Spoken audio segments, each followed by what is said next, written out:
우리는 그동안 구약의 중요한 인물들과 제사장, 각종 구약적 요소들과 예수님을 비교함으로써 왜 예수님이 더 우월하며 왜 예수님이 우리의 구세주이신지를 논리적으로 확인하였습니다. 그래서 히브리서 서신서를 제대로 읽은 자들은 핍박과 배교의 유혹에서 기독교를 버리고 유대교로 가서는 안 되는지를 깨달았을 것입니다. 우리의 구세주이신 예수님은 승천하셔서 지금 우리 곁에 없지만 다시 오시겠다는 약속을 굳게 믿고 지금의 고난을 이겨내자는 격려와 용기를 그들뿐만 아니라 우리 또한 받아 가져야 할 것입니다. 우리가 상상할 수 없을 정도로 심한 고난과 핍박을 받은 믿음의 선배님들은 눈에 보이지 않는 하나님을 의지하여 이겨낸 것처럼 우리 또한 주님을 의지하여 우리에게 주어지는 고난과 유혹을 인내하며 이겨내야 할 것입니다. 이제 나눌 히브리서 11장은 정말 주옥 같은 내용이 많이 담긴 성경 본문입니다. 11장의 별명이 믿음장이라 부르는 이유는 믿음의 정의와 이 정의에 따른 믿음의 삶을 산 사람들을 소개하고 있기 때문입니다.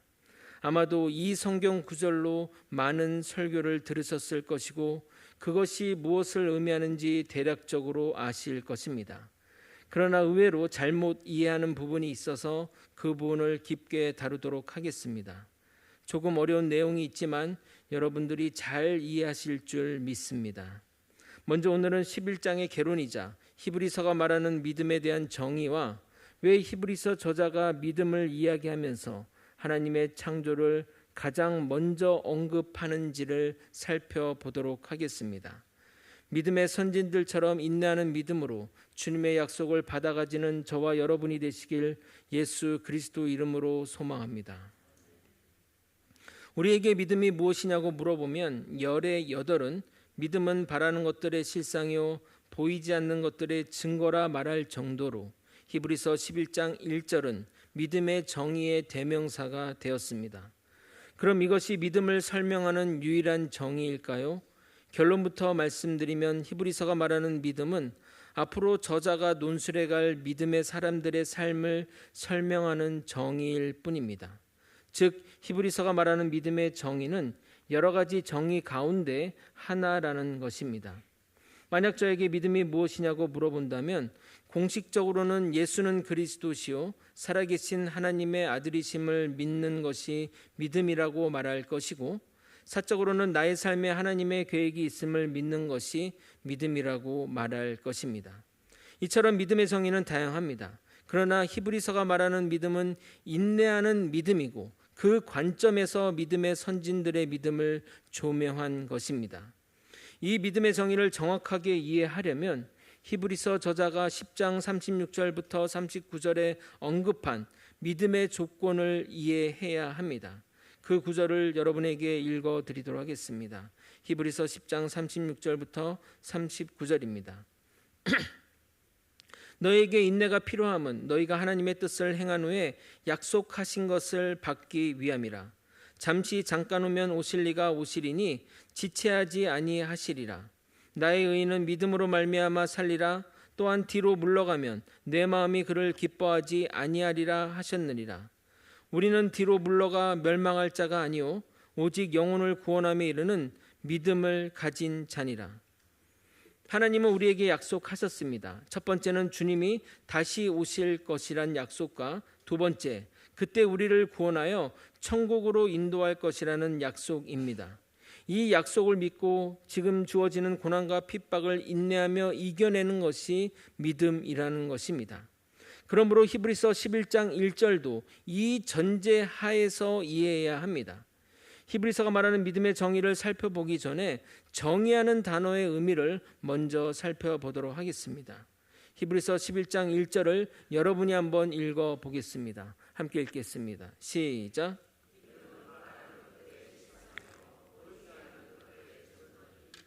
먼저 이 바라는 것들은 개인의 바라는 것을 말하는 것이 아니라 앞선 10장에서 전제한 것처럼 하나님이 우리에게 약속하신 것을 이루어지기를 바라는 것입니다.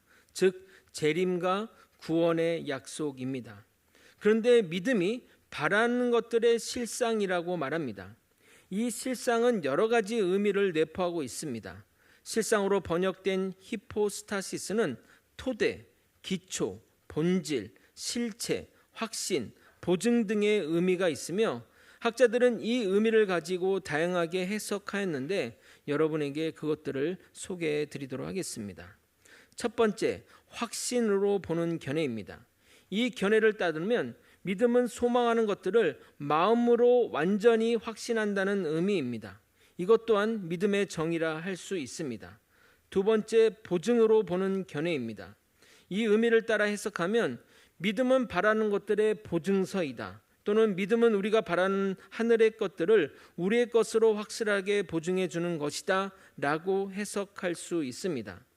예를 들어 우리가 천국에 들어갈 때 천국 출입 관리자가 우리에게 천국 입장권을 내십시오 라고 말하면 우리의 믿음을 내보임으로써 천국에 들어갈 수 있는 것입니다. 세 번째, 현실화로 보는 견해입니다. 믿음이 장래 바라는 것들을 현실이 되게 해준다는 것입니다. 일종의 약속어음과 같다고 보면 됩니다. 여러분이 천국을 기대하고 꿈꾸면 여러분의 꿈대로 천국이 주어질 것을 말하는 것입니다. 넷째는 토대 또는 기초로 보는 견해입니다. 이런 의미를 따라 해석하면 믿음은 소망이라는 보이지 않는 구조물을 아래에서 떠받쳐주는 구조 또는 토대가 되는 겁니다. 그래서 믿음이 없으면 소망도 물거품이 된다는 의미가 내포되어 있습니다. 다섯째는 실체로 보는 견해입니다. 한글 성경은 이 해석을 지지하여 실제라고 표현한 것입니다. 이 의견을 따라 해석하면 믿음이란 아직 나타나지는 않았지만 바라는 것들을 실질적으로 확실한 것으로 붙잡게 하는 것이라는 의미가 됩니다. 첫 번째 확신은 마음의 영역이고 보증은 현실의 영역인데 실제는 그 중간에 위치하였다 말할 수 있습니다. 믿음은 우리가 소망하는 것이 헛된 것이 아니라 반드시 이루어질 것을 믿게 만듭니다. 그러면 그 다음 문장을 보겠습니다. 보이지 않는 것들의 증거니에서 이 보이지 않는 것들은 말 그대로 보이지 않는 것을 말하며 약속이나 미래의 일들이나 영적인 것을 의미합니다. 눈으로 보고 확인할 수 있거나 합리적인 설명이 가능한 것 또는 과학적 검증이 끝난 일은 누구나 쉽게 믿습니다. 그러나 보이지 않는 영적인 일이나 아직 이루어지지 않은 미래 약속은 믿음이 있어야만 가능합니다. 예를 들어 누군가 저에게 내년 1월 1일에 100만 원을 줄게 라고 약속했다면 그 사람 또는 그 사람의 말에 대한 믿음이 있다면 그 말을 믿고 저는 1월 1일을 기다릴 것입니다. 그러면 여기서 증거는 무엇을 의미할까요? 증거로 쓰인 엘렌코스는 신약 성경에서 여기서만 쓰인 단어이기에 이 단어가 성경 다른 곳에서 어떻게 쓰였는지 참조하여 결론 내리기는 쉽지 않지만 고전 헬라어 용례를 따르면 증거는 증거, 확신, 징계라는 의미로 쓰였고 한글 성경은 증거로 해석했지만 그것보다는 확신으로 해석하는 것이 나아 보입니다. 그래서 보이지 않는 어떤 것들을 보이는 것으로 확신시켜 주는 것으로 하나님이 약속하신 하늘나라가 눈에 보이지는 않지만 그 나라가 우리에게 주어질 것을 확신시켜 주는 것이 믿음이라는 것입니다.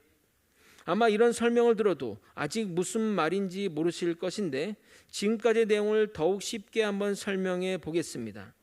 우리가 바라는 것 중에 응답되기 바라는 것들이 있을 것인데 그것을 간략하게 소망이라고 정해 봅시다. 그런데 그 소망이 아직 이루어지지 않았기에 보이지 않는 것입니다. 여기서 본문이 말하는 소망은 우리가 구원받아 천국 가는 소망입니다. 우리가 하나님께서 우리의 소망대로 이루어질 것을 믿기에 기도하며 그때를 기다립니다. 우리에게 믿음 있게 소망을 가지고 인내하며 기다릴 수 있는 것입니다.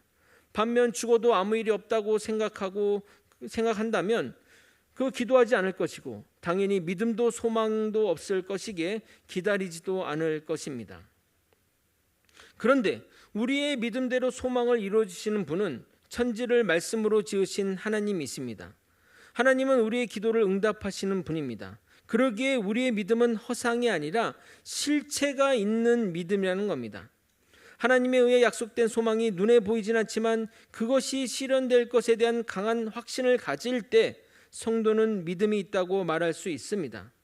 그러므로 믿음이란 소망을 지탱해 주는 토대로서 소망하는 바가 허상으로 끝내지 않고 실제로 이루어질 것을 보증해 주는 실체입니다. 주님이 우리의 소망을 이루어질 것을 믿는 것이 믿음인데 이 소망이 반드시 이루어질 것이기에 실체가 있는 믿음이라는 겁니다. 마지막으로 아주 쉽게 예를 한번 또 제가 고민하며 만들어 봤습니다. 나는 부자가 될 거야 라고 저는 믿었습니다. 그런데 제가 부자가 됩니까? 아무리 믿는다 할지라도 부자는 안 됩니다. 이것은 믿음이 아니라 망상입니다. 그런데 제가 알고 보니 삼성 이건희 회장의 숨겨둔 아들이었습니다. 곧 숨겨둔 유언장이 공개될 것입니다. 그러면 제가 부자가 된다고 하는 믿음은 근거 없는 허상인가요? 실체가 있는 믿음인가요? 실체가 있는 믿음입니다. 이것이 히브리서가 말하는 믿음입니다. 우리가 믿는 소망은 우리의 소망이 아니라 하나님이 우리에게 주신 소망이고 이 소망을 이루어주실 주체가 천지를 지으신 하나님이시기에 이 소망은 반드시 이루어지는 것입니다. 소망을 하나님이 주시고 그 소망을 이루시는 분도 하나님이시니 반드시 이루어지는 것입니다. 우리는 이 믿음을 가지고 살아가면 되는 것입니다. 이 믿음이 어떻게 구체화되었는지 실제 역사적 사실에 빗대어 설명해 드리겠습니다. 우리가 바라는 것이고 아직 현실에서 경험하지 못한 것을 천국으로 생각해 보십시오. 우리가 아직 천국에 가지 못했지만 장차 천국에 가서 살 것을 믿기에 천국에 들어갈 준비를 하며 현실에서 고난을 참고 이겨냅니다. 그런 우리의 모습을 보며 천국을 모르는 사람들이 천국의 증거를 우리의 모습에서 발견하게 되는 것입니다. 불신자들은 우리에게 이렇게 말합니다. 천국이 어디 있니? 죽으면 다 끝이야. 아무것도 없어. 라고 말하면 우리는 그들에게 아니, 천국은 반드시 있어. 라고 답할 것입니다. 그러면 불신자는 너가 죽어봤어? 너 천국 가봤어? 갔다 온 사람 여기 있어? 그 말을 어떻게 믿어? 라고 할 것입니다. 그러면 우리는 답답하지만 이렇게 말해야 합니다. 우리의 믿음이 바로 그 증거야. 그러면 그들은 우리에게 이렇게 말할 것입니다. 너의 믿음을 보여줘봐. 누군가 여러분에게 이런 말을 한다면 여러분은 어떻게 여러분의 믿음을 보여주시겠습니까? 그런 질문에 초대교회 성도들은 자신의 목숨을 걸고 자신의 믿음을 보여주었습니다. 로마 황제 시절 기독교인들은 박해를 받았습니다. 정치적인 이유와 잘못된 루머로 인한 오해로 로마에서 기독교인들은 상종 못할 사람이 되어버렸습니다. 그래서 기독교인이라는 신분이 드러나면 가차없이 사형에 처해지거나 그들이 즐기는 게임의 도구가 되었던 것입니다. 그래서 기독교인들은 자신의 신앙을 지키며 목숨을 지키고자 지하로 내려가 살게 된 것입니다. 반면 로마는 모든 나라를 다 점령하고 평화가 찾아오자 백성들은 과거 전쟁의 향수를 그리워했습니다. 그래서 황제는 정치적으로 국민의 호전성을 충족시키기 위해 적군의 병사들을 잡아다가 서로 격투를 시키거나 사람을 산채로 굶주린 사자에게 주어서 피의 광기를 보여주었던 것입니다. 경기장에 모인 사람들은 굶주린 사자를 피해 도망다니는 포로들의 모습을 보며 깔깔거리며 비웃고 자신들의 포악함을 대리 만족했습니다. 처음에는 주로 적군의 포로나 장수를 사용했는데 나중에는 주로 기독교인들이 그 대상이 되었습니다. 왜냐하면 기독교인은 이 사회에서 없어져야 할 인간들이었기 때문입니다. 대부분의 사람들이 그 경기장에 들어가면 굶주린 사자를 피해 도망다녔고 그런 모습을 보며 사람들이 즐겼는데 잡혀온 기독교인은 꼼짝하지 않고 사자의 먹이가 되기를 자처했던 것입니다. 그 중에 한 모녀도 그 자리에 있었습니다. 엄마는 불안해하는 딸에게 이렇게 말합니다. 지금은 좀 아프지만 우리는 곧 천국에 가서 주님 품 안에 안길 거야. 그러니 내 품에 안겨 하늘나라로 가자 라고 안심시키며 사자의 먹이가 되었던 것입니다. 보통이면 그들이 사자에게 뜯기는 모습에 조롱하며 환호성을 질러야 했는데 고귀하게 죽어가는 두 모녀의 모습에 사람들은 할 말을 잊었고 여성들 가운데는 고개를 돌리기도 한 것입니다. 잔인한 피해 사륙이 끝나고 집에 돌아오면서 몇몇은 그 모녀의 잔상이 오래 남았고 저들이 믿는 것이 진짜가 아닐까 하는 생각이 들기 시작했습니다. 그리고 몇몇 사람들은 기독교에 관심을 가지기 시작했으며 암암리에 로마 지배층의 기독교 진리가 전파되게 되었던 것입니다. 특히 로마의 태페 향락문화에 질려버린 일부 귀족 부인들이 기독교를 받아들였고 그 중에는 왕후도 있었는데 그 사람이 유명한 콘스탄틴 황제의 어머니 헬레나였던 것입니다. 자연스레 그녀는 그의 아들인 황제 콘스탄틴에게 복음을 전했고 그가 황제에 오른 다음에 기독교를 공인하는 역사가 일어난 것입니다. 이렇게 초대교회 성도들은 자신의 믿음을 죽음으로 증명한 것입니다. 그들의 믿음이 바라는 것들과 보이지 않는 것들의 증거가 된 것입니다. 이제 2절을 살펴보겠습니다. 여러분이 먼저 2절을 읽도록 하겠습니다. 함께 읽겠습니다. 시작. 선진들은 나이가 많은 사람, 노인, 장로와 같은 의미이나 문맥적 의미는 이스라엘 조상들을 가리키며 더 구체적으로는 하나님에 대한 믿음으로 살았던 모든 조상을 말합니다. 이로써 증거를 얻었느니라의 이 이로써는 믿음을 말하는 겁니다. 2절을 종합하여 해석하면 믿음의 조상들이 믿음으로써 증거를 얻었습니다 라고 해석하면 되는데 얼핏 내용이 명확하게 이해되지 않습니다. 왜냐하면 증거를 얻는 대상이 선진들로 해석되기 때문입니다. 그래서 좀 어려운 헬라어 문법을 먼저 설명하도록 하겠습니다. 제가 일부러 어려운 문법을 말하는 것이 아니라 성경은 고대 문서이고 우리가 있는 성경은 번역본이기에 반드시 문법적 해석이 들어가야 정확한 이해가 되기 위해 설명드리는 겁니다. 2절에 얻었느니라로 쓰인 헬라어 에마르투레데사는 수동태입니다. 수동태라 함은 내가 그 행동의 대상이 되는 것을 말합니다. 한국말로 예를 들면 내가 누구를 때렸다 하는 것은 능동인데 내가 누구에게 때림을 당했다라고 하면 수동이 됩니다. 우리말은 내가 누구에게 맞았다 하며 다른 동사를 사용하여 그 의미를 표현하는데 헬라어와 영어는 동사를 수동태로 바꿈으로써 수동의 의미를 표현합니다. 그래서 내가 누구에게 때림을 당했다라는 식으로 표현되는 겁니다. 보통 수동태는 주어가 생략되거나 알 수 없는데 2절의 주어는 하나님이십니다. 그래서 이런 동사의 표현을 신적 수동태라고 표현하며 선진들을 목적으로서 증거를 받는 대상이 되는 것입니다.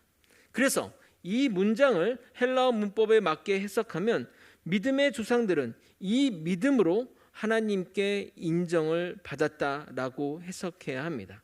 여러분 2절을 어떻게 해석하셨습니까? 정확한 해석은 하나님의 믿음의 조상을 그들의 믿음을 인정하셨다라는 의미입니다.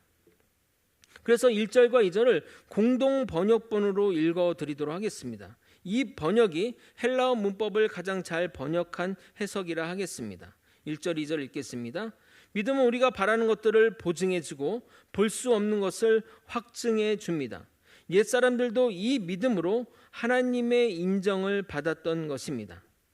우리가 바라는 것이 아직 실현되지 않았고 볼 수는 없지만 믿음으로 확신을 가지는 것입니다. 우리의 조상들도 이러한 믿음을 가졌는데 그 믿음 때문에 하나님으로부터 인정을 받았습니다 라고 해석되는 것입니다. 다음 주부터 이어지는 본문은 하나님께 이런 믿음을 인정받은 선진들의 이야기가 펼쳐질 것이고 그때 이 본문의 의미를 더욱 잘 설명해 드리도록 하겠습니다. 많은 이들이 히브리서 11장 1절을 히브리서의 가장 중요한 말씀으로 여기지만 정말 중요하고 심오한 내용은 3절부터 시작됩니다. 믿음의 시작과 우리가 무엇을 믿어야 하는지 가르쳐 주기 때문입니다. 먼저 3절 전반부만 여러분이 또 읽어보도록 하겠습니다. 함께 읽겠습니다. 시작.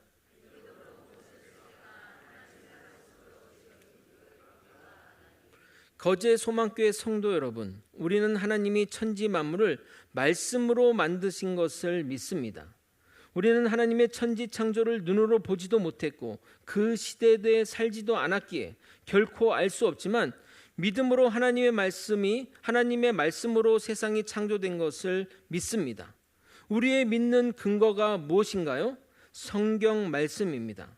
창세기에 그렇게 쓰여 있으니까 믿는 것입니다. 그런데 성경에 쓰여 있다고 다 믿습니까?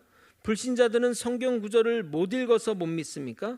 믿음이 있어야 성경 구절도 믿음으로 읽게 되는 겁니다. 누구든지 우주 만물이 하나님의 말씀으로 창조되었음을 이해하려면 믿음이라는 수단을 의존해야 합니다. 그러므로 우리 신앙생활에서는 믿음은 빼놓고는 도저히 설명이 되지 않습니다. 불신자들은 역사의 진행 과정 속에서 전에 보지 못한 새로운 것들을 발견하면 진화론의 입장에서 이해하려고 합니다. 진화론의 입장이라는 것은 기존의 것에서 진보 발전의 개념으로 이해하는 사고방식을 말합니다. 그러나 창조는 기존에 없던 것에서 새롭게 나타나는 것입니다. 그런데 진화론들이 내세우는 이론은 가설에 기초한 빈약한 증거 제시일 뿐이어서 그 가설이 뒤집어지면 한순간에 무너지게 됩니다. 가설이란 세상이 이렇게 되었다라고 하는 가정을 말하는 겁니다. 그런데 계속해서 진화론은 가설에 따라 변해왔습니다. 그들은 그것이 처음부터 어떻게 존재했는지에 대한 확실한 증거 자료를 제시하지 못하면서 그냥 모든 생물이 아메바와 같은 원형 동물에서 진화되었다고 가정하여 주장합니다. 그러나 이는 그릇된 생각입니다. 이 세계에 존재하는 일체의 모든 것은 하나님의 말씀에 의해 지어졌습니다. 물론 불신자들, 믿음이 없는 사람들에게 하나님의 말씀으로 이 세상이 지어졌다는 것보다 더 황당한 말은 없을 것입니다. 그러나 아메바와 같은 존재에서 고등동물인 인간으로 진화해 간다는 것은 더욱 넌센스 중에 넌센스입니다. 외부 존재의 도움이 없이는 생물체는 결코 스스로 진화될 수 없습니다. 그들이 이 세계가 하나님의 창조로 되어진 것을 믿지 않는 이유는 마음속에 전능자 하나님에 대한 그 믿음이 없기 때문입니다. 우리가 사는 이 세상이 하나님의 말씀으로 지어진 것을 믿는 것은 기독교 신앙의 가장 기초적이며 가장 중요한 부분입니다. 히브리서 저자는 이 세상이 우연한 사건들이 우연하게 일어난 결과로 만들어진 산물이 아니라 하나님의 계획 가운데 일어난 창조의 산물로 보고 있습니다. 진화론자는 이성에서 출발하여 명제와 가설을 의존하지만 창조론자는 믿음으로 출발하여 계시에 의존합니다. 그러므로 이 둘 사이의 간격은 결코 좁혀질 수가 없습니다. 그리스도인들이 받아들인 창조의 법칙은 예수님과 예수님의 말씀을 통해 하나님을 대면함으로써 믿게 된 것으로 창조는 계시의 결과이며 기독교 신앙의 핵심 원리입니다. 성도는 말씀 안에서 살아계신 하나님, 전능하신 하나님, 창조주 하나님을 만난 사람들에게 이 세상에 존재하는 시간과 공간을 포함하여 그 안에 있는 일체의 모든 것을 하나님께서 창조하신 것을 믿는 자들입니다. 이제 3절 후반절을 읽어보겠습니다. 여러분이 또 한번 읽어보겠습니다. 시작. 앞절은 하나님의 창조에 대한 말씀이고 이 후반절은 창조의 방식에 관한 말씀입니다. 여기서 보이는 것은 눈에 보이는 물질계를 의미합니다. 나타난 것은 보이는 세계에 드러나는 것을 말합니다. 이 말은 기존의 물질 가운데 진화 발전하여 이 세상이 이루어졌다는 진화론적 사고와는 정면으로 반대되는 이야기입니다. 히브리서자가 이 이야기를 하는 이유는 진화론적 생각과 맥을 같이 하는 헬라 철학자도 이런 생각을 가지고 있기에 기존에 있는 것을 가지고 세계를 지었다는 그릇된 세계관을 바로잡고자 보이는 것은 보이지 않는 것에서 비롯되었다고 강조하는 것입니다. 쉽게 말해 무에서 유가 창조되었다는 말입니다. 그래서 이 3절의 문장도 정확하게 해석하면 이렇습니다. 현대인의 성경본을 읽어드리도록 하겠습니다. 믿음으로 우리는 이 세상의 모든 것이 하나님의 말씀으로 창조되었으며 보이는 것이 보이지 않는 것으로 만들어졌다는 것을 압니다. 이것을 통해 우리가 얻을 수 있는 우주의 기원에 대한 교훈은 이렇습니다. 첫 번째, 우주는 보이지 않는 하나님의 능력의 말씀으로 창조되었다는 사실입니다. 하나님의 천지 창조 사역을 보다는 창세기 1장을 보면 이런 사실을 명확하게 우리에게 보여줍니다. 하나님은 각각 피조물에게 창조하시기 전에 이렇게 명령하십니다. 매번 빛이 있으라 라고 명령하셨고 놀랍게도 그 말씀대로 그것들이 이루어졌습니다. 이는 우주 만물의 창조가 전능하신 하나님의 말씀에 의해서만 이루어졌다는 사실을 분명히 보여주고 있습니다.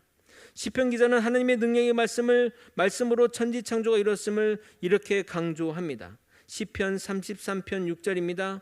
여호와의 말씀으로 하늘이 지음이 되었으며 그 만상이 그 입 기운으로 이루어도다.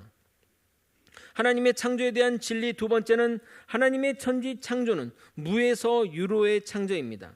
일반 사람은 무에서 유가 나오는 일은 있을 수 없다고 생각합니다. 그러나 하나님은 당신의 능력의 말씀으로 명령하셨으며 그 명령을 통해 존재하지 않던 것을 존재하게 하신 것입니다.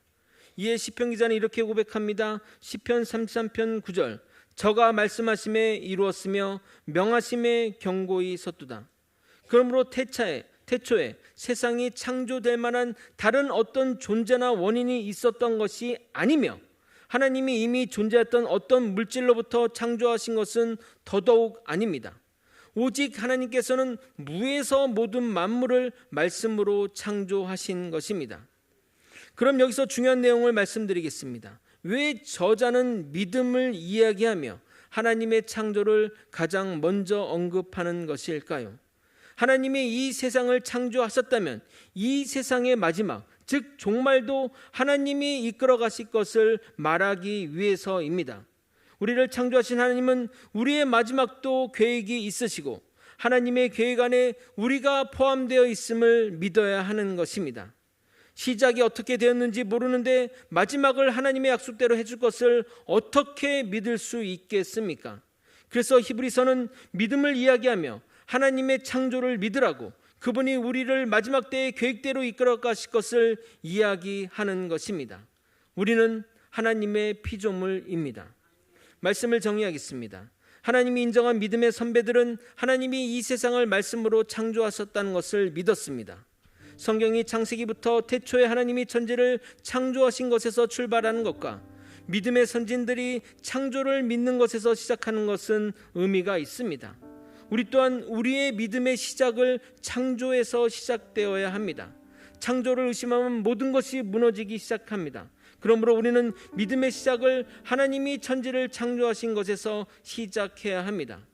창조를 믿는다는 것은 창조의 방식도 성경대로 믿는 것을 의미합니다. 무에서 유를 창조하신 방식, 즉 말씀으로 창조하신 방식은 우리에게 또 다른 차원의 믿음을 요구합니다. 기존의 것에서 생명의 기원을 찾으려는 노력은 어찌 보면 쉬운 선택이고 당연한 결과입니다. 기존 객체에서 발전하여 만들어졌다고 믿는 것은 믿음이 그렇게 필요하지 않습니다. 그것이 진화론이 주장하는 내용입니다. 그래서 하나님은 우리가 진화론에 미혹될 것을 생각하셔서인지 애초부터 진화론의 싹을 싹둑 잘라 버리셨습니다. 하나님의 창조 방식은 진화론의 싹이 날 수가 없습니다. 무에서 유로 창조되었기 때문입니다. 그러나 하나님은 말씀으로 창조하셨고 보이지 않는 곳에서 보이는 것을 만들어내셨습니다. 결코 자연 발생적인 것이 아니라 전적인 하나님의 역사하심을 믿어야 합니다. 우리는 하나님이 무에서 유로 말씀으로 천지 지으셨음을 믿는 자들입니다. 더 나아가 우리 또한 하나님의 창조물이며 하나님의 계획 가운데 이 땅에 사는 존재임을 믿습니다. 우리의 인생은 결코 우연이 아닙니다. 우리는 하나님의 섭리 가운데 있는 존재들입니다. 반드시 하나님은 우리 인생의 계획이 있으시고 우리를 하나님의 계획대로 이끌어 가실 것입니다. 우리의 인생이 주님 손에 있음을 믿으며 이 땅에서 어떤 핍박과 환난에도 하나님의 계획을 믿으며 살아가는 저와 여러분이 되시길 예수 그리스도 이름으로 축원드립니다. 함께 찬양하시고 기도의 자리로 나아가도록 하겠습니다. 1절만 찬양하시겠습니다.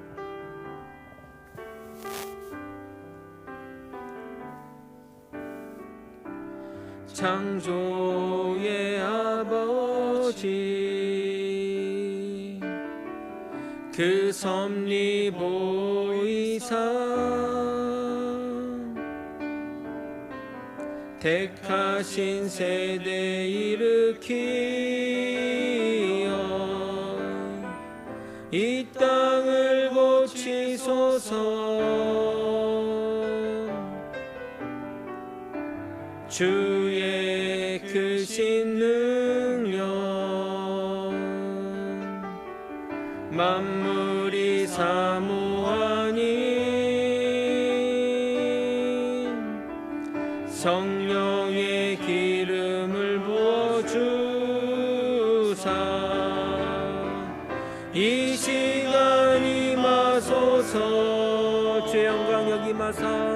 주의 영광 여기 임하사 열방 향해 그 빛 비추소서 주의 얼굴 구할 때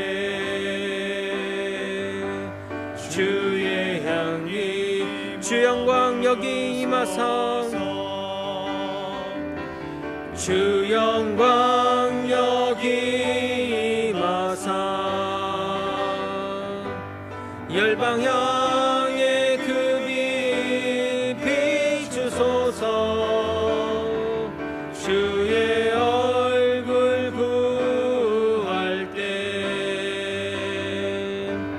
주의 향기 머무소서. 하나님을 믿는다는 것은 우리에게 바라는 것이 실제가 되고 보이지 않는 것을 보게 만듭니다. 그러나 우리가 믿는 것은 허무한 것을 믿는 것이 아닙니다. 우리의 영원한 생명과 우리의 생명의 기원에 관한 것입니다. 우리가 하나님의 창조물임을 믿는 것은 우리의 인생의 결론도 하나님의 뜻대로 간다는 것을 믿는 것입니다.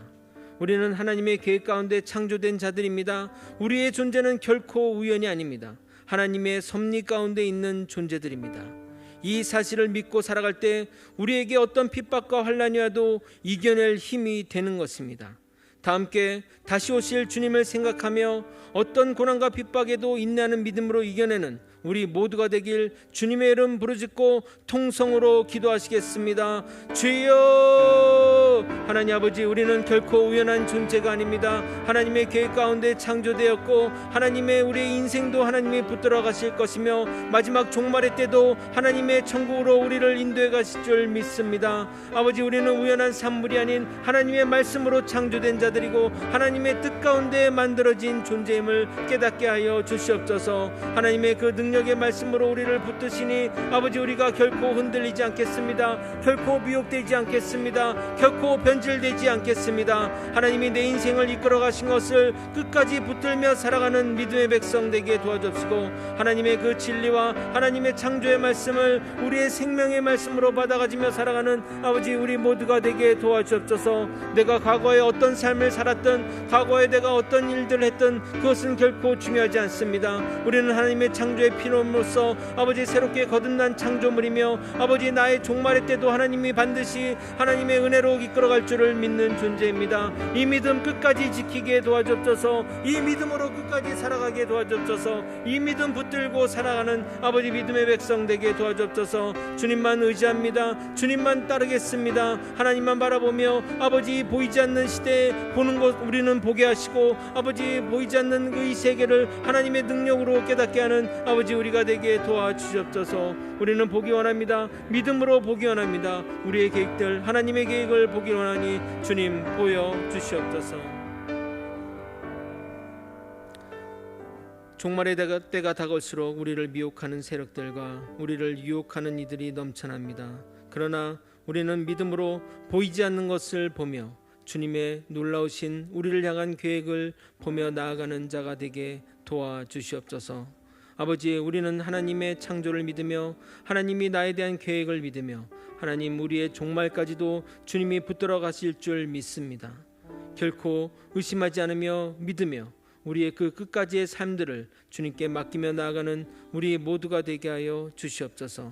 주님의 창조를 믿으며 나의 삶의 주관자이심을 믿으며 온전히 주님만 의탁하는 우리 모두가 되게 하여 주시옵소서.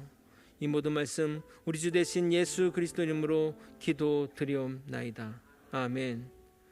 지금은 우리 구주 예수 그리스도의 은혜와 우리 하나님 아버지의 크신 사랑과 성령 하나님의 감동 감화 교통 역사하시는 귀한 은총이 창조주 하나님이 이 땅을 창조하시고 우리 또한 하나님의 계획 가운데 창조된 존재임을 믿으며 이 땅에서 어떠한 고난과 핍박에도 믿음으로 견뎌내는 믿음의 성도님 머리 위에, 그 가정 위에, 그리고 거제 소망교회 위에 이제로부터 영원히 함께 있을지어다. 아멘.